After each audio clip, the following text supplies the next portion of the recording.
Com as suas vastas estepes e enormes montanhas, o Cazaquistão oferece o espetáculo de uma natureza selvagem e paisagens multifacetadas.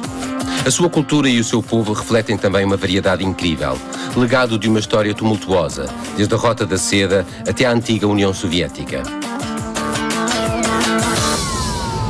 Mistura eclética de tribos, de países entre as montanhas Altai e as margens do Volga, os cazaques estão habituados a receber estrangeiros, que são sempre surpreendidos pelas belezas escondidas do 9º maior país do mundo.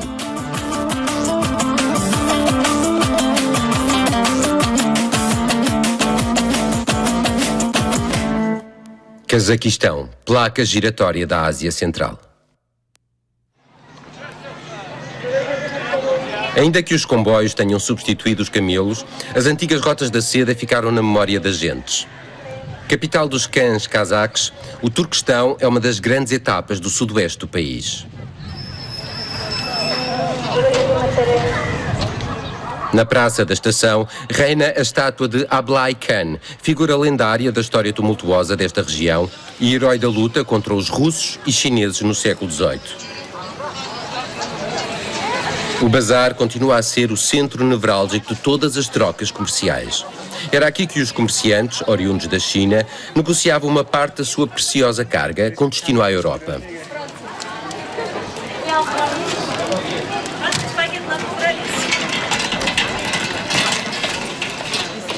Um bazar é organizado por setores e as frutas e os legumes são de acesso mais rápido.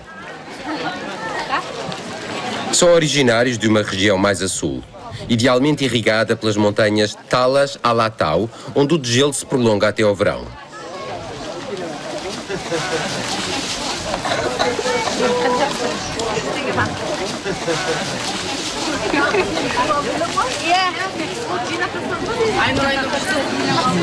Omnipresentes à volta dos bazares, as espetadas shashlik são grelhadas na brasa durante todo o dia. São regadas com oksus, uma salmoura de vinagre com alguns legumes e dentes de alho.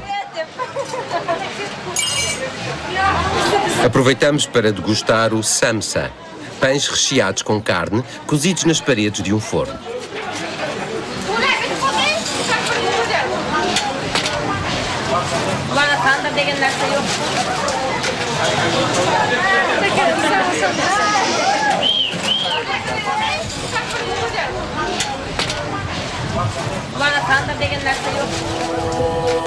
Este belo mausoléu foi erguido em homenagem a Ahmed Yassawi, o primeiro grande sábio muçulmano do mundo turco. As suas paredes refletem as múltiplas influências históricas que marcaram o Cazaquistão. Construído no século XIV, a decoração original tem influências do zoroastrismo, com artistas vindos do Irão. Atualmente, em obras de restauro, a maior parte dos azulejos são originais. A fachada principal permaneceu privada dos mosaicos inicialmente previstos. Timur, o arquiteto responsável, faleceu antes da conclusão dos trabalhos. As vigas que serviram de andaimes são as originais. Sobreviveram às incríveis oscilações de temperatura que se verificam na região. Entre 40 e 45 graus centígrados no verão e até 30 graus centígrados negativos no inverno. Estas pessoas vestidas de branco são peregrinos. O mausoléu é um dos 3 locais sagrados que integram uma peregrinação, cuja realização, de acordo com os costumes locais, será o equivalente a uma peregrinação a Meca. Vem de todo o país, de comboio ou de carro.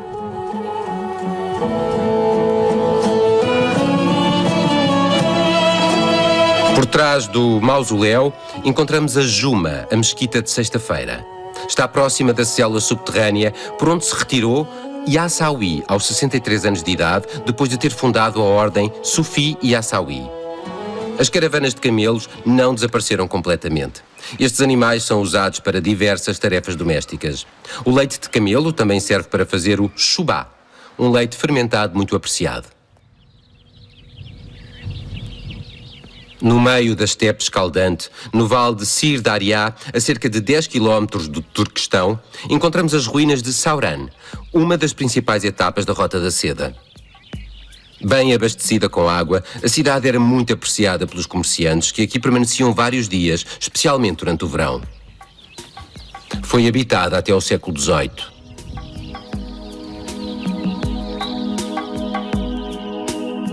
Prosseguindo mais para sul, através da vasta estepe, chegamos a Otrar, a segunda etapa da peregrinação, com o mausoléu de Aristan Bab, que foi o mentor de Yassawi.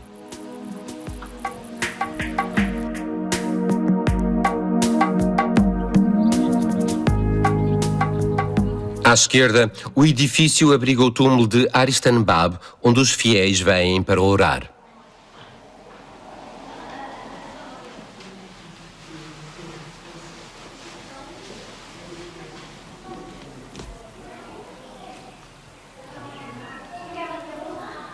O lado direito do mausoléu é ocupado por uma mesquita decorada com madeira.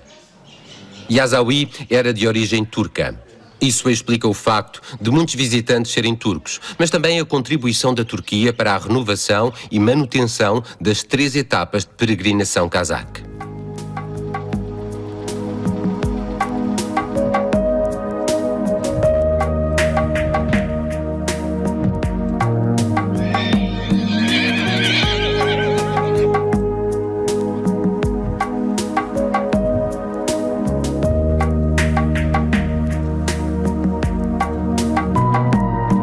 Mais para sul, em direção a Shymkent, a cidade atualmente desaparecida de Otrar, é um dos pontos altos deste património histórico que o Cazaquistão começa a redescobrir e valorizar. Este grande oásis irrigado pelo rio Sir-Darya foi arrasado em 1218 pelas tropas mongóis de Gengis Khan, cujos enviados foram mortos por ordem do seu governador.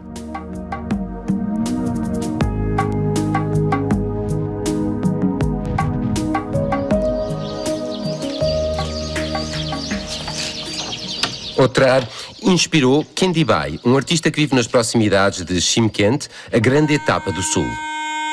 Na cave de sua casa, construiu uma rede de salas subterrâneas com salas de meditação e oração. No andar de cima há uma sala dedicada à música, cujos instrumentos tradicionais foram fabricados por ele.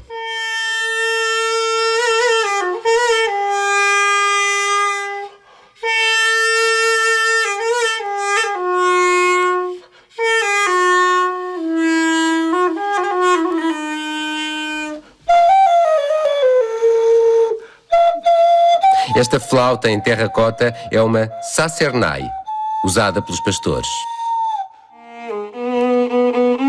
Mas o seu preferido é este kobis, com cordas feitas de crina de cavalo.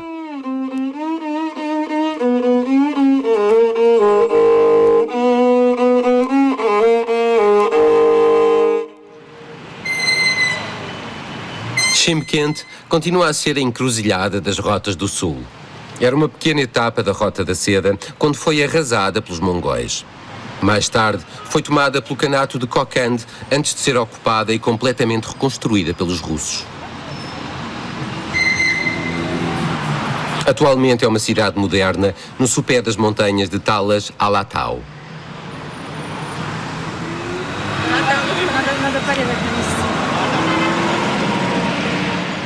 Fora da cidade, o peregrino conclui a sua jornada em Sayram. E o último mausoléu que deve visitar é o de Karashash Ana, a mãe de Isawi. Porque se o mestre Sufi viveu no Turquestão, nasceu em Sayram. A diversidade étnica e religiosa da população é uma constante em todo o país. Se no sul se pratica um islão moderado, a leste e no norte a Igreja Ortodoxa está bem presente. O mausoléu do pai, Ibrahim Ata, também se oferece à devoção do peregrino.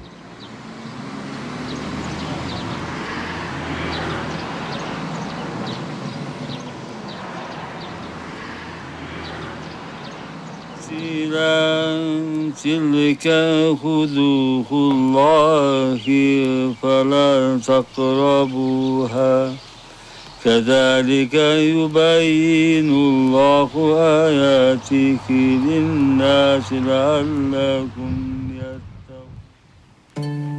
Saindo da cidade em direção ao extremo leste das cordilheiras de Tian Shan, chegamos ao Parque Aksu-Zabagli.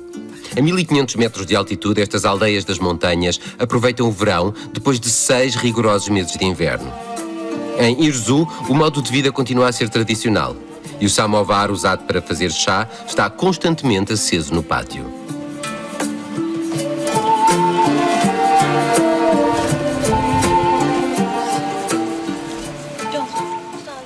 Aqui toda a família se dedica à preparação do curte, um queijo seco de vaca que é enrolado durante muito tempo entre as mãos.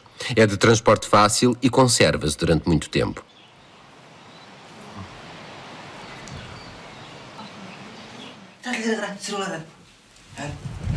O interior das habitações é bastante acolhedor.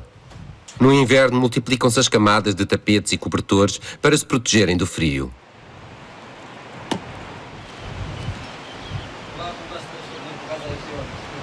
O estrume de vaca continua a ser o combustível básico, nomeadamente para alimentar o forno de cozer pão.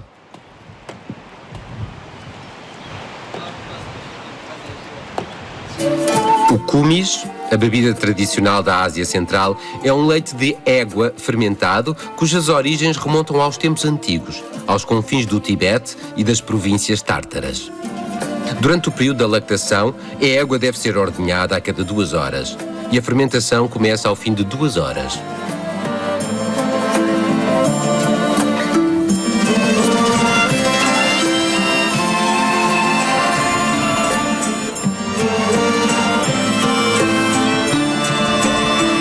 Ao cair da noite, a agitação renasce nos arredores das aldeias. Os rebanhos vão regressando às quintas. O nomadismo já quase não existe na região. Contudo, alguns camponeses perpetuam este ritual herdado do passado, trazendo os seus rebanhos dos planaltos de veraneio para as planícies de inverno.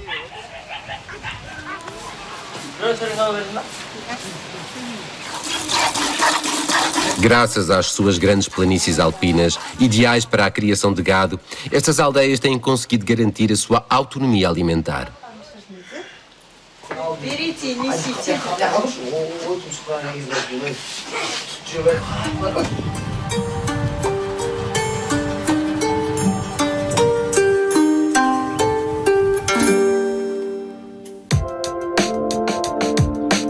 Um pouco mais acima, o espetacular desfiladeiro Aksu traça um sulco mineral entre as montanhas. Foi escavado pelo rio Aksu, que marca a entrada numa das primeiras reservas naturais criadas no mundo, inaugurada em 1926. Svetlana é bióloga e conhece todos os recantos do local, pois gera uma associação que defende um ecoturismo que respeita o parque natural. Some rare animals inhabit in the nature reserve. For example, Tianshan subspecies of brown bear and snow leopard. They are rare because of natural reasons. They are situated on the top of ecological pyramid. They cannot be big in number because they are predators. O Cazaquistão abre-se gradualmente ao ecoturismo. Esta região tem sem dúvida características inegáveis que atraem os amantes da natureza selvagem e dos espaços abertos.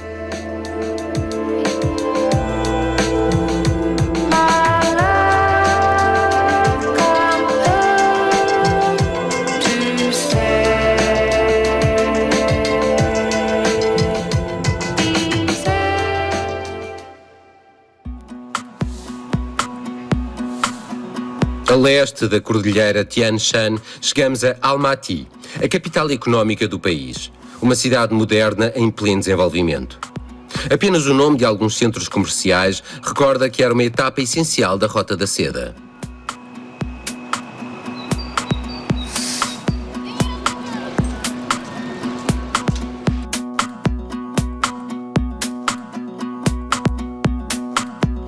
Anteriormente conhecida como Alma-Ata, é em Almaty que percebemos o passado recente desta antiga República Soviética que se tornou independente em 1991 e que desde então tem beneficiado de um inegável crescimento económico, em grande parte ligado ao petróleo.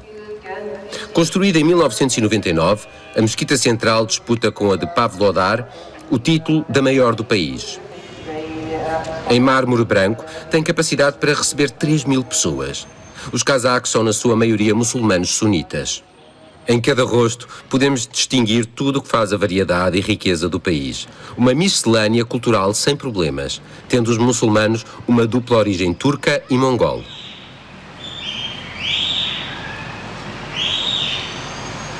Construída em 1909, a Catedral de São Nicolau é frequentada pela população de origem russa. A igreja serviu durante muito tempo de cavalariça para a guarda bolchevique, antes de se tornar novamente um lugar de culto em 1980. No interior, estes ícones parecem ter saído diretamente da eterna Rússia.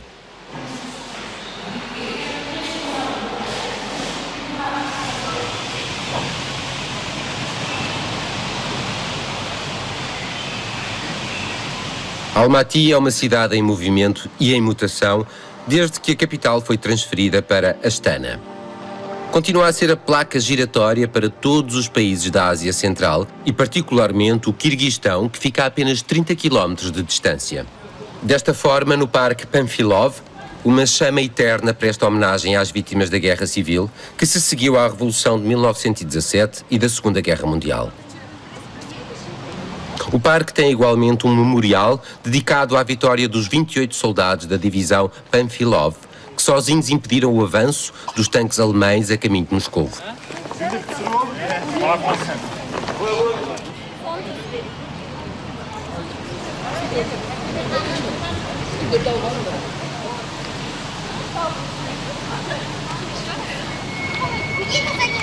A poucos passos dali, a Catedral Ortodoxa Russa, ou Catedral Zenkov, foi construída inteiramente em madeira. Não utilizaram nenhum prego na sua construção, apenas estacas de madeira. Este é um dos últimos edifícios da era czarista que prevalece em Almaty. O bazar de Zibek Zoli mantém um lugar de destaque na cidade. Apesar dos centros comerciais modernos, os habitantes de Almaty continuam muito ligados a esta forma de comércio tradicional.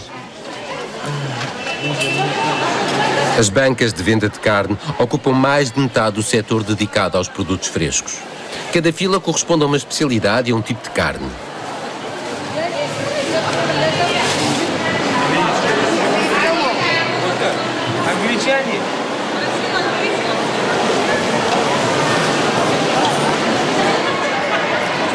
Os frutos secos também são muito procurados. A região produz deliciosos alperces secos.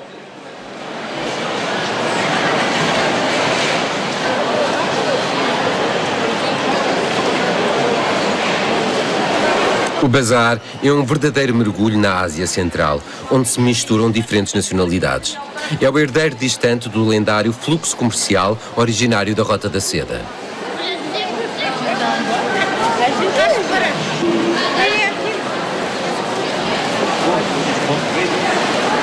Esta proximidade entre os comerciantes provoca uma concorrência permanente entre eles, que têm de saber seduzir constantemente o cliente.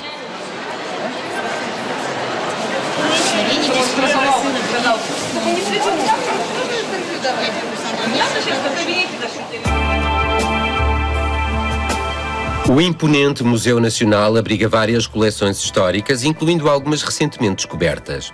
O tesouro de Zalauli data dos séculos VII e VIII a.C. Estes colares e joias cerimoniais foram descobertos em 1988, perto de Almaty. Eram usados nas cerimónias pelas tribos Saka, que na época partilhavam a Ásia Central com os Scitas.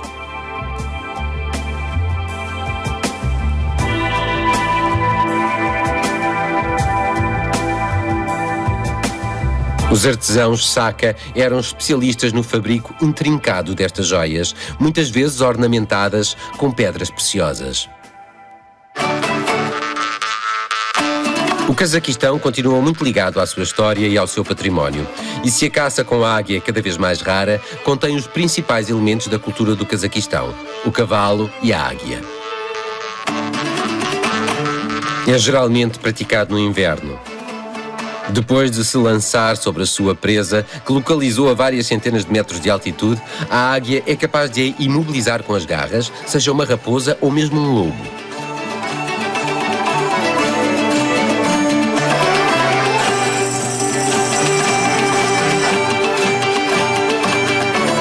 No sopé das montanhas Tian Shan, nos arredores de Almaty, Pavlin perpetua na sua quinta esta tradição de criação de aves de rapina de caça, onde o falcão e o gavião também têm um lugar de destaque.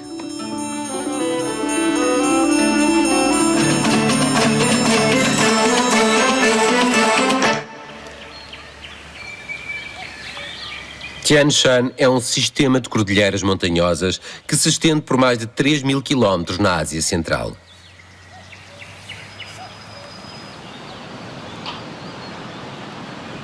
A poucos quilómetros de Almaty, encontramos a estância de esqui de Chimbulak, que acolhe os Jogos Asiáticos de Inverno e é um símbolo de abertura do país ao resto do continente.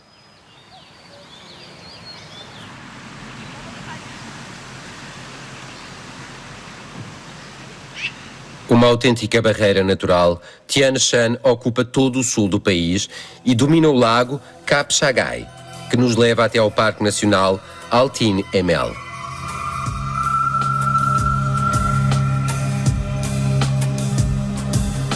Mais uma vez a história lembra-nos a ocupação antiga destas regiões, como é evidenciado pelas pinturas rupestres de Tamgali. São cerca de 5.000 gravuras, datadas da Idade do Bronze. Há cerca de 1000 anos que os povos nómadas aqui praticam os seus rituais.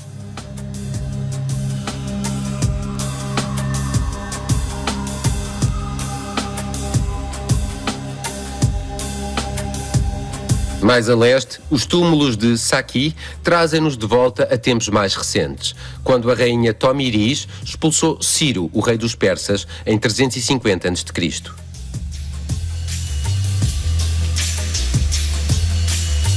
Ao longe conseguimos distinguir burros selvagens da Ásia Central, um espetáculo raro, pois são um animal em extinção. Em plena estepe, uma curiosidade geológica impulsiona-nos para um deserto de areia com poucos quilómetros quadrados, com dunas que podem atingir os 300 metros de altura. Transportando os sedimentos recolhidos durante a sua travessia da estepe, o vento bloqueado pelas alturas, aqui foi depositando a areia ao longo dos milénios. Uma das particularidades desta areia é emitir um ligeiro som que ouvimos quando caminhamos sobre as dunas. É por isso que o lugar foi apelidado de Dunas Cantantes. Para o viajante, estas planícies parecem não ter fim, ocupadas pela estepe e rodeadas de montanhas. Apenas alguns nómadas aqui vivem. Também aqui o nomadismo entrou em declínio a partir da era stalinista. Mas ainda há muitas famílias que permanecem fiéis a este estilo de vida.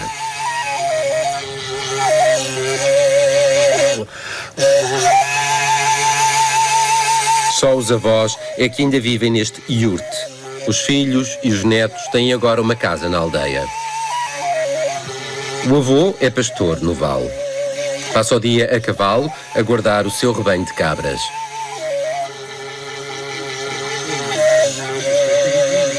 Os yurts são concebidos para serem incrivelmente bem ventilados e para servirem de proteção contra o frio do inverno. Podem ser desmontados em menos de 1 hora.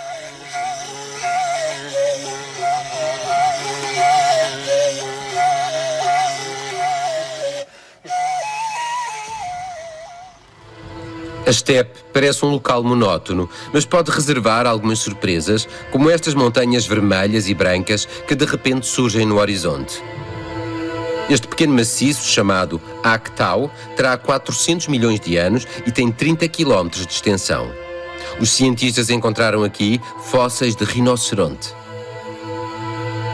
As partes brancas são calcárias e foram facilmente esculpidas pela chuva, pela neve e pelo vento. As partes avermelhadas contêm ferro.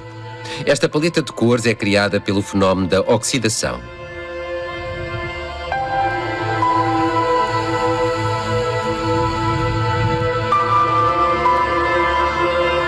Nas planícies, as aldeias aparecem como oásis, locais onde os viajantes se podem refrescar, recuperar energias e descansar.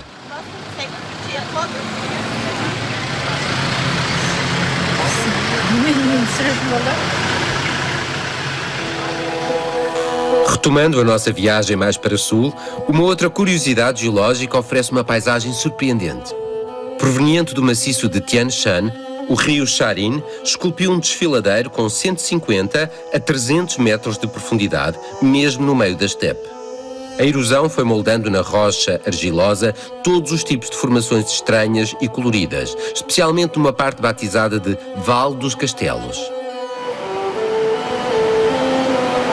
Quando as tempestades são frequentes, não é incomum vermos uma boa parte do desfiladeiro inundada.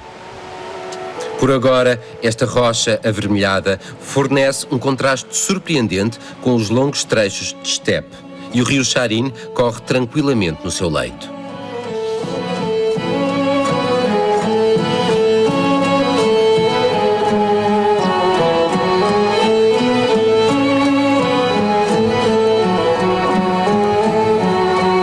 Chegou a hora de deixarmos o sul do país e partirmos à descoberta de uma outra cadeia montanhosa no leste, em direção a Altai.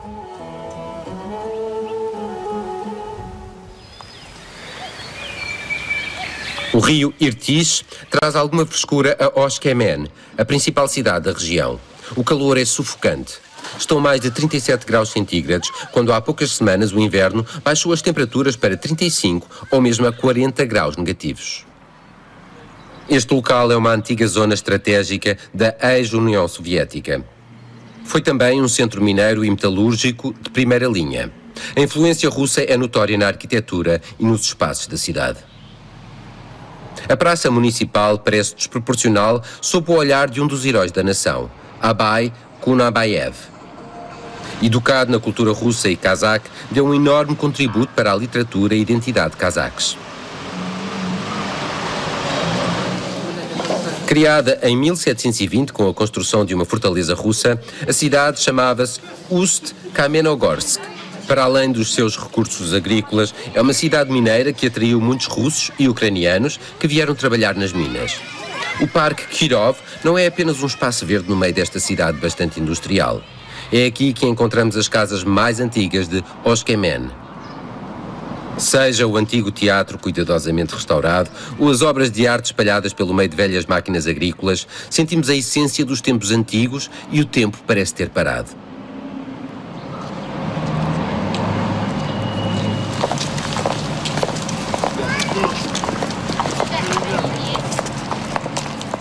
As casas tradicionais desta região devem ser bem isoladas para as proteger dos nevões que sopram da Mongólia e do calor extremo do verão. O interior é muitas vezes uma curiosa combinação de elementos de caça com apontamentos da época dos czares russos.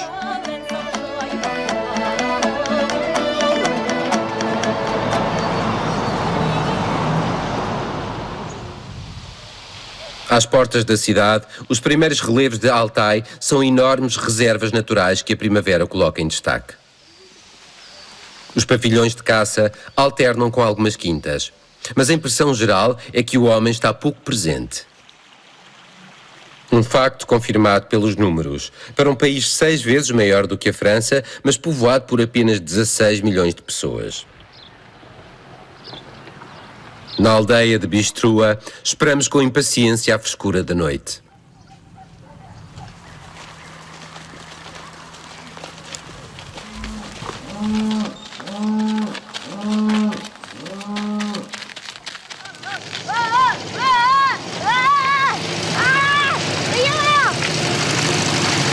Nestas aldeias, os homens estão muitas vezes ausentes.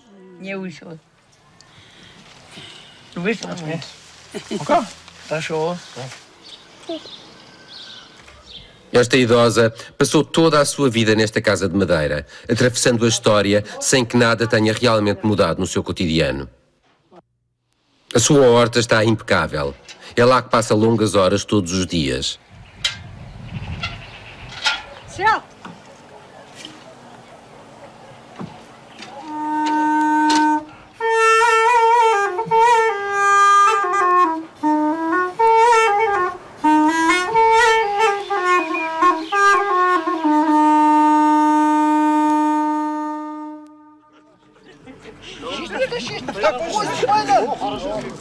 Estamos a cerca de 30 quilómetros de Osh-Kemen, na aldeia de Vinoye. Durante a manhã, vemos chegar habitantes das aldeias das proximidades que vêm assistir a um evento anual incontornável, os campeonatos regionais de desportos tradicionais.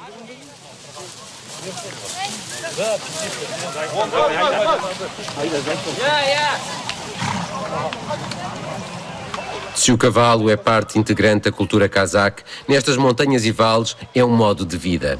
Está presente em todos os momentos. Uma das provas mais populares é o Baiga, uma corrida de 20 km à volta de uma pista poeirenta, onde os rapazes montam a cavalo sem sela. Alguns dos animais são Akal Teke, uma raça lendária da Ásia Central.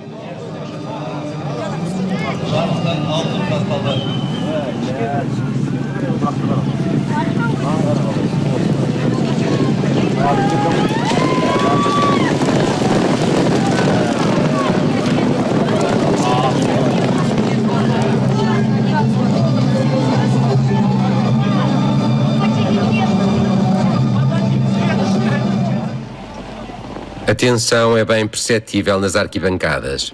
Está à altura do prestígio que uma família e uma região podem adquirir quando vencem esta corrida.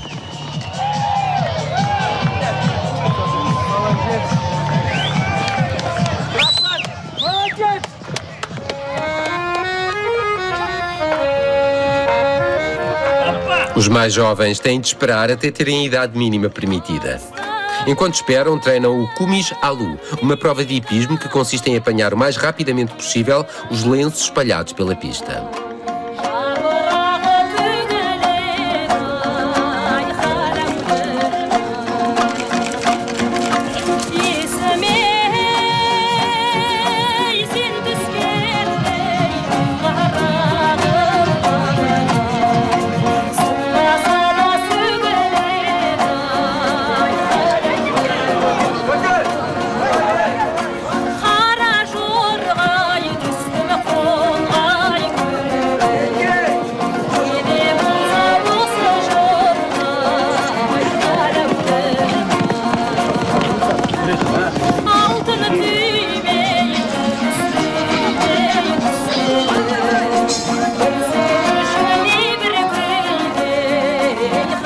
Algumas quedas servem para confirmar que a facilidade com que alguns executam este tipo de acrobacias pode ser enganosa.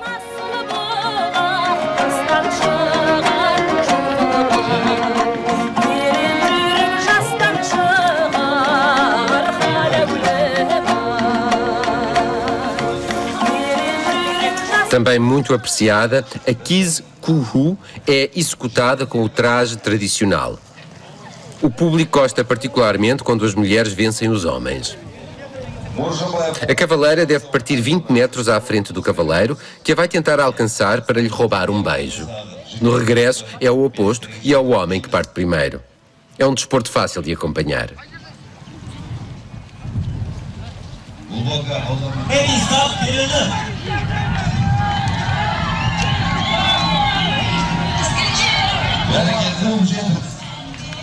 Süyü gerek. Benim. Hayır hareket lazım ha.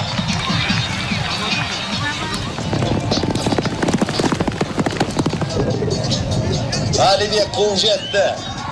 Вовсенькая.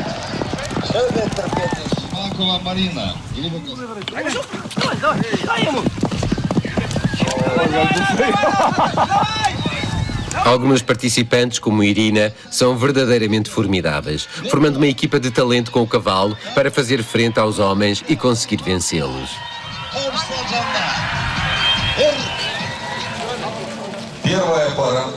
A este nível, treinam com regularidade, como Dazembaeva, a vencedora da prova. Я вот приехала сюда, в Усть-Каменогорск, чтобы на лошади КСГУ соревноваться. Нам тяжело с мужчинами. Но мы стараемся победить их, но нам трудно.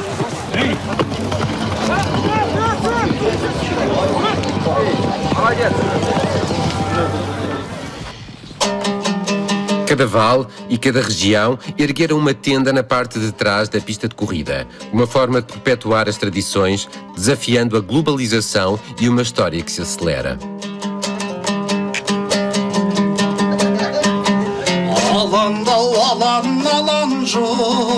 Dentro do yurt há um espetáculo. Ricamente decorados, rivalizam nos pratos típicos da região que propõem. Ponto comum a todos, o Besh Barmak, um guisado de carne de cavalo.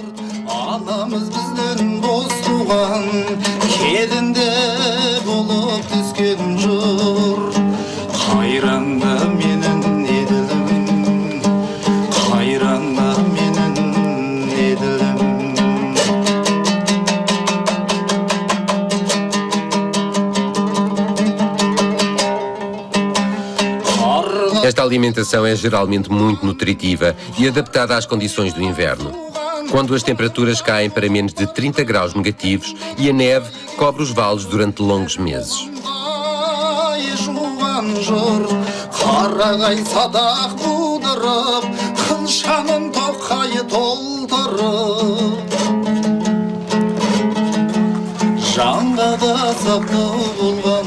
Chegou a hora de voltarem para o hipódromo, para o Coq Par, um jogo equestre derivado do famoso buzkashi afegão.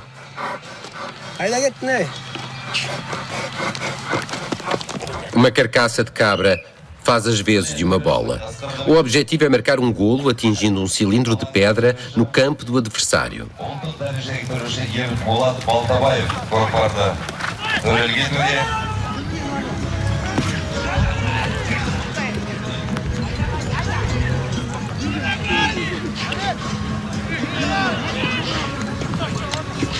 Pegar nestes 25 quilos com a força dos braços e metê-los em cima do cavalo exige bastante destreza e força. Mas quando acrescentamos as agressões musculares dos adversários, isto depressa se transforma num desporto de contacto bastante viril. Marcar um ponto requer por vezes longos minutos de preparação, intimidação e manobras para se conseguirem aproximar da área de golo.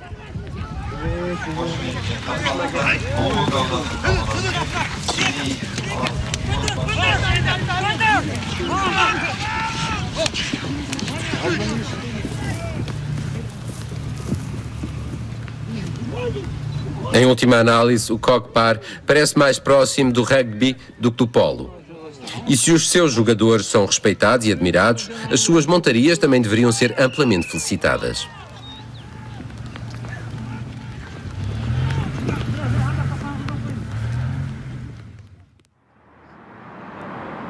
Estamos praticamente no centro do Cazaquistão, em Astana, a nova capital do país desde 1997. O desejo do presidente Nazarbayev era criar uma cidade moderna. Erguida em apenas alguns anos no meio do deserto, Astana tem muitos edifícios originais, tal como este imenso yurt, o Khan Shatir. Vai abrigar um centro comercial e salas de espetáculo. O local era originalmente uma pequena cidade típica da ex-União Soviética, chamada Akmola, de que restou apenas este antigo bairro, sem graça e monótono. Em 1997, o presidente Nazarbayev decidiu transferir Akmola e designou-a Astana, que quer dizer capital, em cazaque. Atualmente, a parte nova da cidade estende-se para a margem sul do Exil. Tal como em Brasília, os arquitetos redobraram a audácia com vários edifícios futuristas. No centro da cidade, este parque nas margens do Exil é um local tranquilo e fresco no verão e atrai sempre muita gente.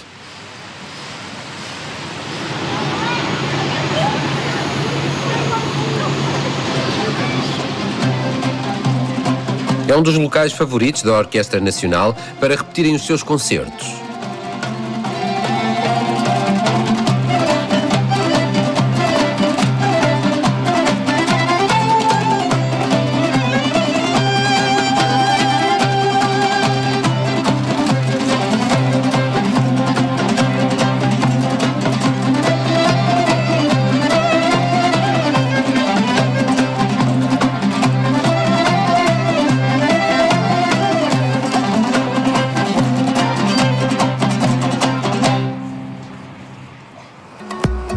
A cidade está cheia de símbolos.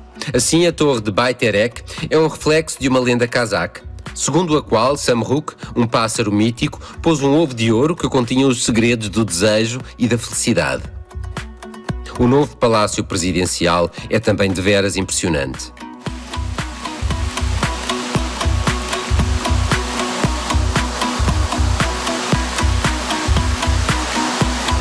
As torres foram ocupadas por grandes grupos industriais ou aqui pelo Ministério da Energia e do Petróleo.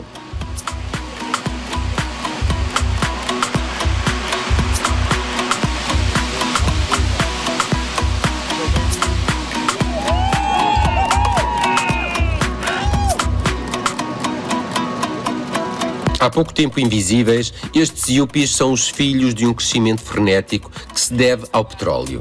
O Cazaquistão é um grande produtor e exportador, com os seus jazigos no Mar Cáspio. As obras estão longe de chegarem ao fim e devem estar concluídas em 2030, à altura em que Astana deverá ser uma das principais metrópoles da Ásia Central.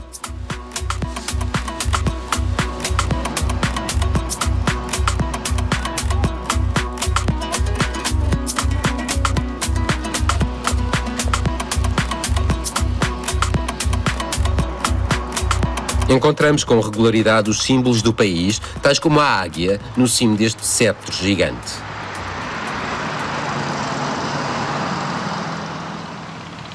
Batizado Palácio da Paz e da Reconciliação, o Centro de Congressos é um local magnífico e original, assinado por Norman Foster. O seu interior futurista convida à calma e à serenidade.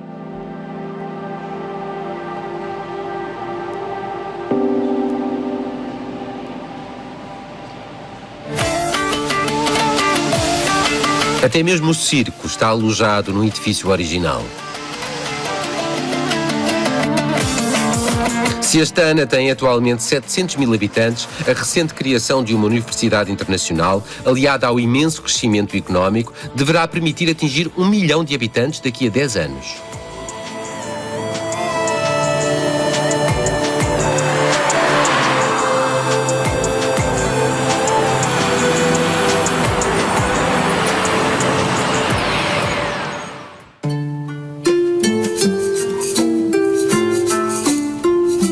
Ao retomarmos a estrada que atravessa a estepe, em direção ao ocidente, chegamos à aldeia de Kor Galzin, que deve a sua popularidade à reserva natural e à presença de um ecossistema muito particular. Na verdade, este parque tem vários lagos de água salgada e é o habitat preferido de mais de 300 espécies de animais. As marmotas que apanham ar ao final da tarde também parecem ser fãs deste local. Para além das alterações climáticas a nível mundial, a região passa por ciclos regulares. Atualmente estamos num período de seca, com declínio significativo da precipitação, o que provoca um aumento da salinidade para mais de 250 gramas por litro de água. No plano ornitológico, trata-se de uma reserva de primeira linha, com enormes populações de gansos selvagens. Mas os flamingos rosa, que deram fama a este local, aguardam com certeza o regresso da água e a consequente diminuição da salinidade.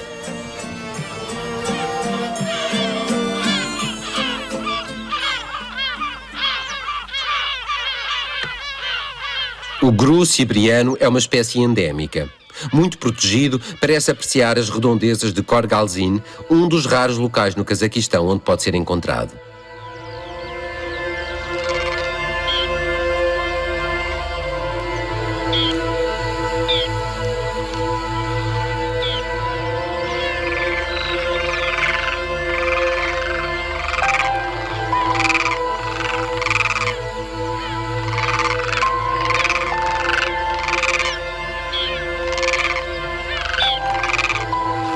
Corujas, aves de rapina, um autêntico paraíso. Mas o destaque vai para os pelicanos. 20% dos pelicanos da espécie Crispus, ou pelicano crespo, vivem no Cazaquistão, com uma alta concentração em torno de Kor Galzin.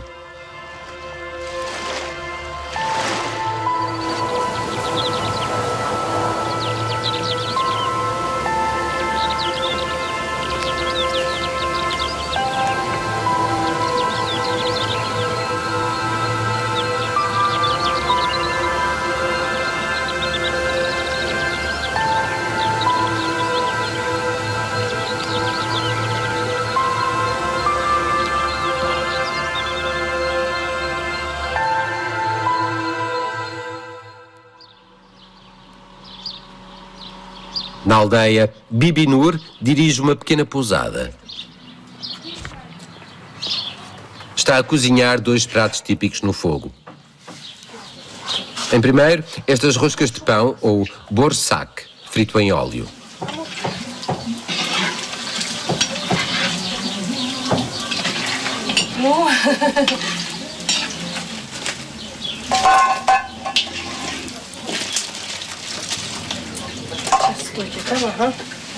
E depois o besh barmak, um guisado de carne que é depois coberto com uma camada de massa fresca.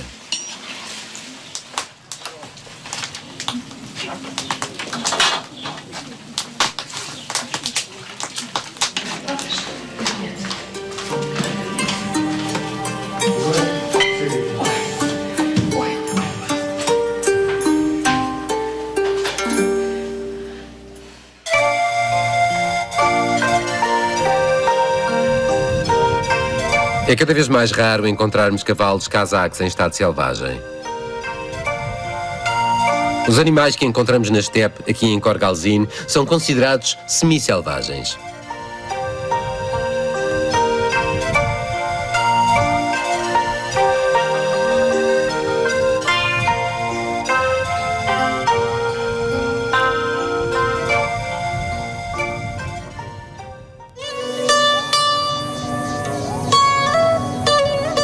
Para terminarmos a nossa viagem neste país imenso, era indispensável irmos para norte, até à fronteira russa, em Borovoye.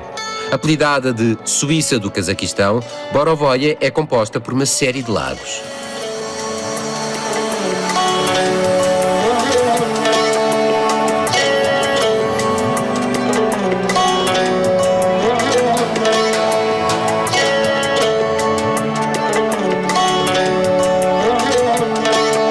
Estas colinas estão cobertas por florestas de pinheiros e bétulas. À volta do lago, várias casas preparam o peliade, um peixe de água doce fumado, apreciado ao final do dia com cerveja. Depois de ser seco durante 2 dias no sal, esteve 50 minutos no fumeiro.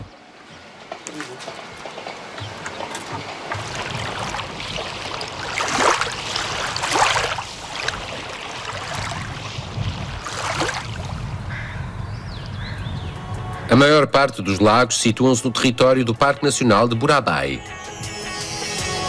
O Bolshoi Sebastia é o segundo maior e tem vários pequenos lagos satélites, protegidos desde 2000, ano em que o parque foi aumentado.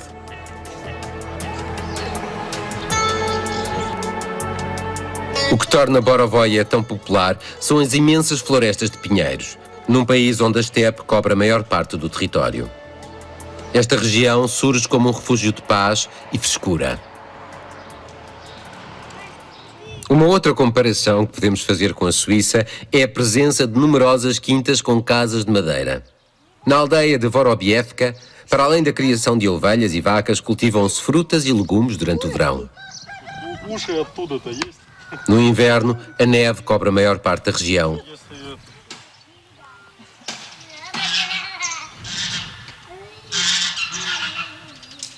Ao cair da noite, os bosques ganham vida e os animais selvagens saem das suas tocas.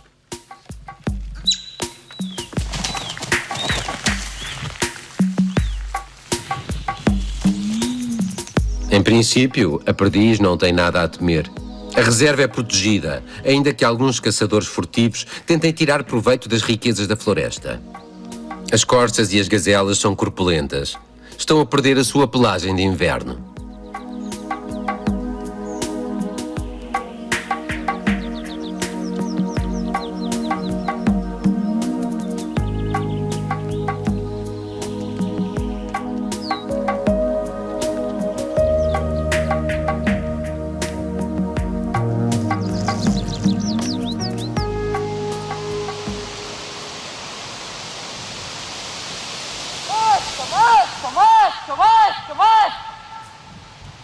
Borovoye desenvolveu a criação de veados e renas, os maral. Os seus chifres acabaram de ser cortados e são utilizados em misturas com destino ao Extremo Oriente, onde se acredita que têm propriedades energizantes.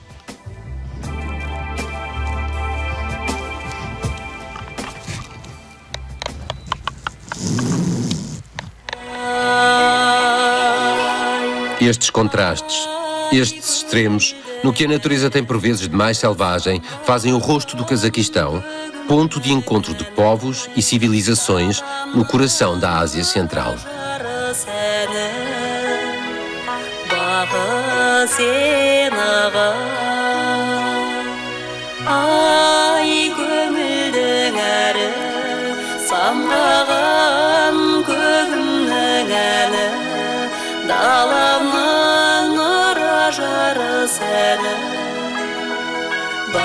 Bağı sen ağı